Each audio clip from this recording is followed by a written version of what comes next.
Mr. Wynyard, it's a girl! As I look into the beautiful blue eyes of my gorgeous little daughter Bonnie, born at 11:21 p.m. on March the 7th, 2009, weighing 8 pounds and 10 ounces. My whole world completely changed. Now, the birth of a child is obviously special for the parents, but it's just as special for the grandparents. And they say that the grandmother-granddaughter relationship is very simple. Grandmothers are short on criticism, but long on love. Mr. Toastmaster, fellow HODs, and to our very special guests. It seems to me that every mum looks forward immensely to the day that her child becomes a parent, because there's almost always a very special bond between a child and their grandparent. Put your hand up if you ever had a grandparent.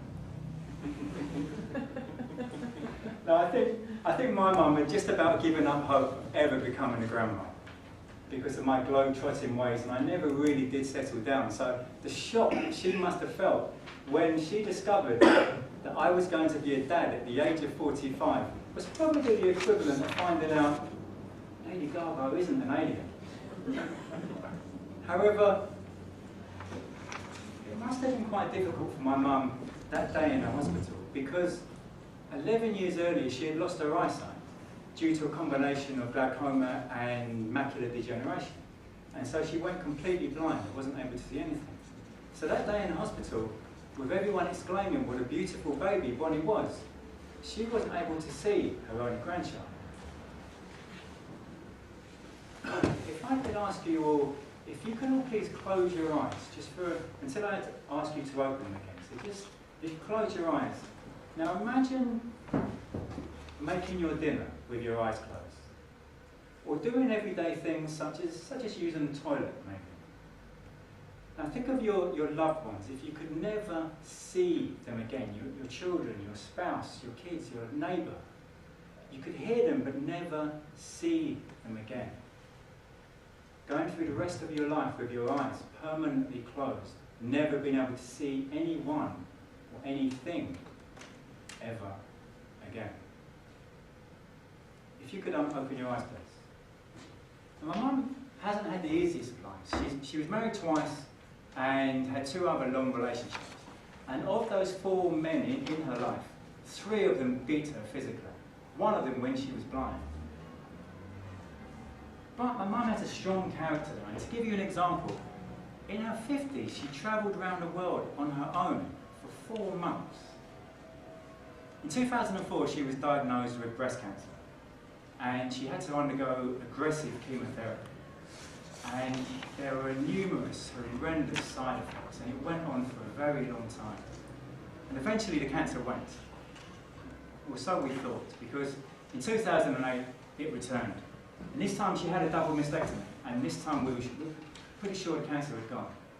So a few months later, in 2009, when Bonnie was born, she was ecstatic.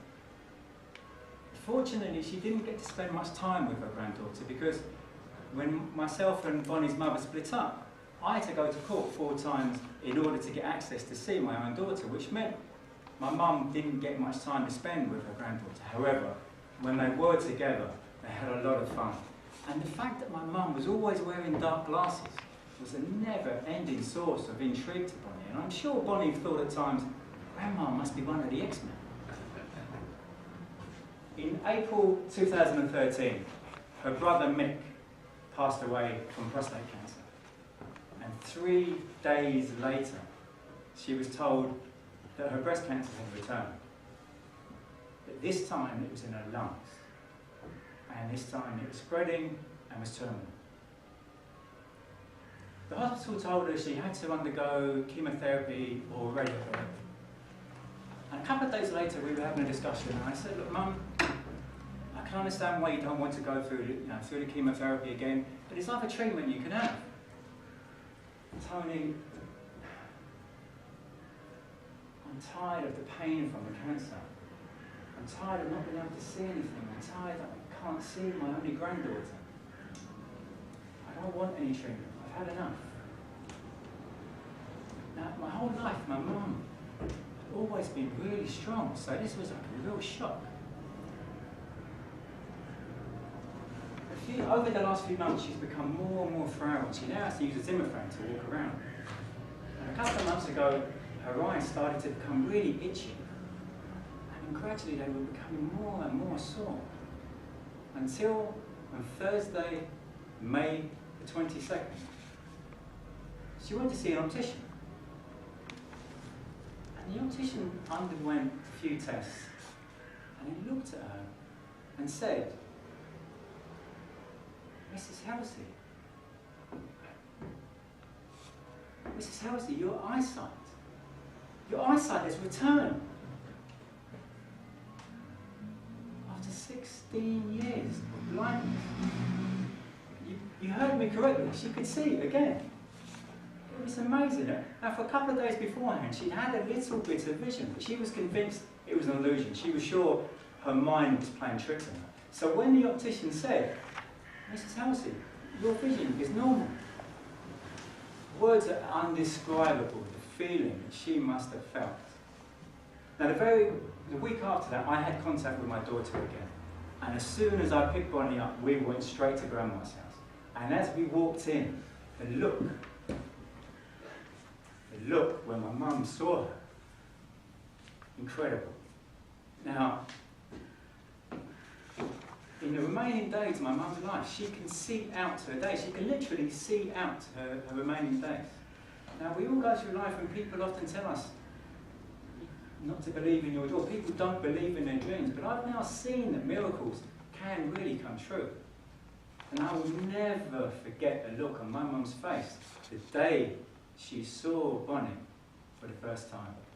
Mr. Toastmaster.